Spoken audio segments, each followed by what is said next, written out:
चल रहा है। स्मार्ट तो मुझे लगता नहीं कि शहर बना है, पर इन्होंने जगह जगह खोद के इस शहर की दशा को और बिगाड़ने का काम कर दिया। जो सड़कें साफ सुथरी रहती थी, आज धूल कीचड़ से सनी हुई मिलती है। जगह जगह गड्ढे करके छोड़ दिए। गड्ढों को भरने के लिए मिट्टी डालते हैं, मिट्टी फिर दब के नीचे चले जाती है।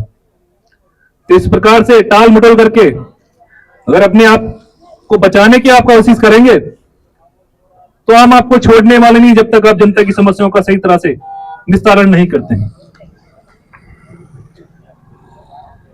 जनता की समस्याओं को आपको सुनना पड़ेगा, समझना पड़ेगा और उनका हल भी निकालना पड़ेगा। काम निपटा के चले जाने से आप बच नहीं जाओगे। आगे सजवान जी को दे दो थोड़ा। मैं हमारे बड़े भाई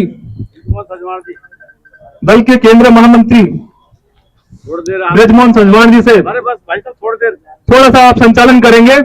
मेरा स्वास्थ्य थोड़ा गड़बड़ है, इसलिए मैं ज्यादा बोल नहीं पा रहा हूँ। आपको थोड़ा सा करना पड़ेगा।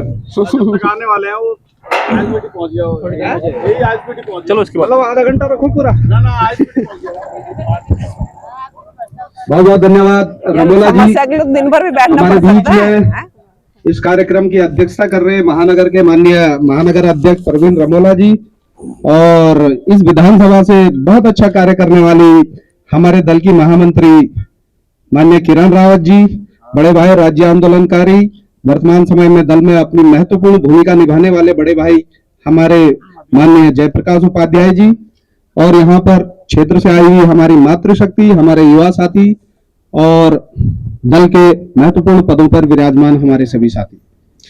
बहुत अच्छा लगता है कि जब कभी इस प्रकार के कार्यक्रम क्षेत्र में होते हैं और क्षेत्र की जनता इसमें बढ़ चढ़ के भाग लेती है तो एक ऊर्जा पार्टी वालों को भी मिलती है। हम एक राजनीतिक दल हैं, राजनीति हमारा काम है, लेकिन वो राजनीति अगर जनता के लिए हो रही है तो उसमें और ऊर्जा हमें मिलती है, जनता का सहयोग मिलता है तो और हमें भी ताकत मिलती है और निश्चित रूप से हम उन कामों को अंजाम तक पहुंचाने का कार्य करते हैं।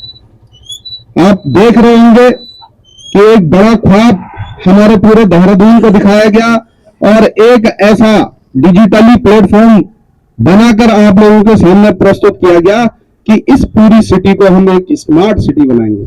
नाम इतना स्मार्ट रहा और आगे जो केंद्र से प्रोजेक्ट को प्रस्तुत करने वाले लोग रहे वो पहले ही डिजिटली इतने स्मार्ट रहे कि जनता उनके भ्रम में आकर उन्होंने सोचा कि निश्चित रूप से कायाकल्प होने वाला है।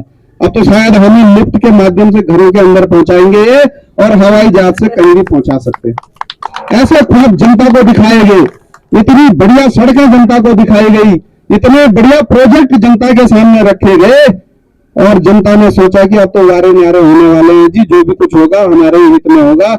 और बटन जब दबा तो धड़ाधड़ कुछ आप लोगों ने दबाया, कुछ उन लोगों ने अपने हिसाब से कर दिया और बहुमत की सरकार उत्तराखंड को मिली। सरकार मिली, लेकिन जब जनता के सामने काम होने लगे तो ऐसे घोटालेबाज अधिकारी, क्योंकि उन्होंने मुख्य पदों पर यही बैठाए हैं, और माननीय धामी जी का एक सूत्रीय जो कार्यक्रम चल रहा है, पैसा वसूले, वो चाहे पुलिस डिपार्टमेंट से वसूले, चाहे जनता के छोटे कार्यों से वसूले, और वो पैसा केंद्र को करोड़ों के रूप में केंद्र को पोषित करने के लिए। आपको पता होना चाहिए भाजपा सबसे बड़ा संगठन तो है, लेकिन 10,000 करोड़ से ऊपर उसका जो व्हाइट मनी है उसके खाते में है एक संगठन, और 10,000 करोड़। आप सामाजिक संगठन है तो ये पैसा कहां से आया आपके पास? आप किस रूप में इस पूरे चुनावों को ले जाना चाह रहे हैं या इस राजनीति को ले जाना चाह रहे हैं? ये राज करने की राजनीति क्यों बना रहे हैं आप? ये जनता के काम करने के लिए आपको सत्ता पर बैठाया गया था। राजनीति का आप टोटली